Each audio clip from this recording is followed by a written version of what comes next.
We seen it all as kids in broad daylight. People shot in front of other little kids playing jump rope, hopscotch.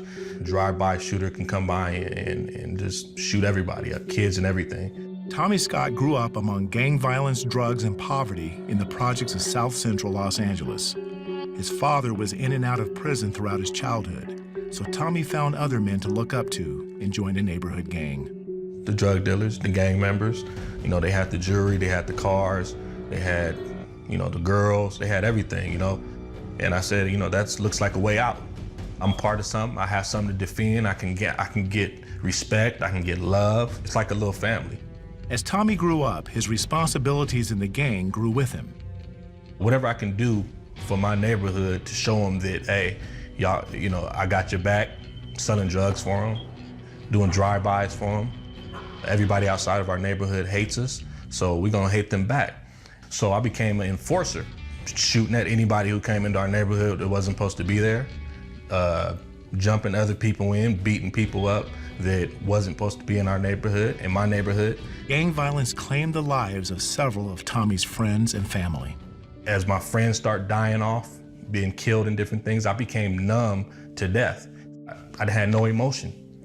It was like a deadness, you know, it was like a void.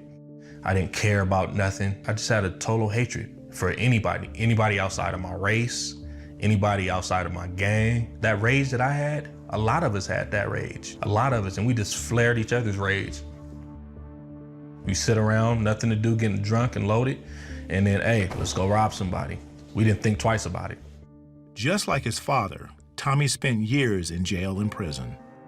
I was this big bad kid coming in, but then when I was stuck behind that door, I just knew that it was just me. It was only me now. The fear sets in, the loneliness, the helplessness. Nobody can help you. If you show weakness, you won't last that long. His involvement in gang fights and race riots led to extended times in solitary confinement. It's dark, and you can probably shower once a week. You can't move. I'm a human being, and I'm sitting in a cage where I can't function. I really was losing my mind. I started getting suicidal. I started thinking of not living no more. I was like, if there's a God, if there's something, you need to come. You need to come and do something now. The next day, Tommie says he felt compelled to go to the prison chapel service. For some reason, I just couldn't sit still on my bed. I had to get up. Something was saying, go, just go. And he was talking about how God can forgive us no matter what we've done.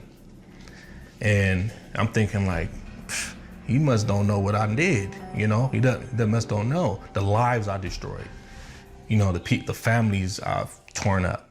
At the end of the message, Tommie prayed with the pastor and asked God to forgive his sins.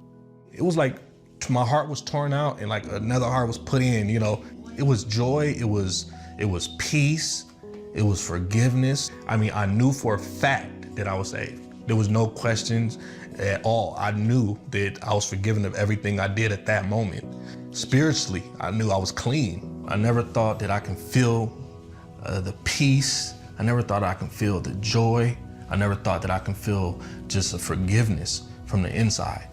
He began sharing what happened to him with anyone who would listen. I was talking to skinheads, I was talking to enemies, I was talking to everybody that I could. I just knew what Christ had done for me. Tommie is free today and continues to tell people that it was Jesus who changed his life and forgave him of all the wrongs he had ever done. If he can give me eternal life and God can reach down and touch me, I know for a fact that he's gonna give everybody the opportunity to surrender their lives in their lifetime. I want everybody else to experience the love of Christ like I have. Without Christ, I have nothing. And the life I live now is totally surrendered to him.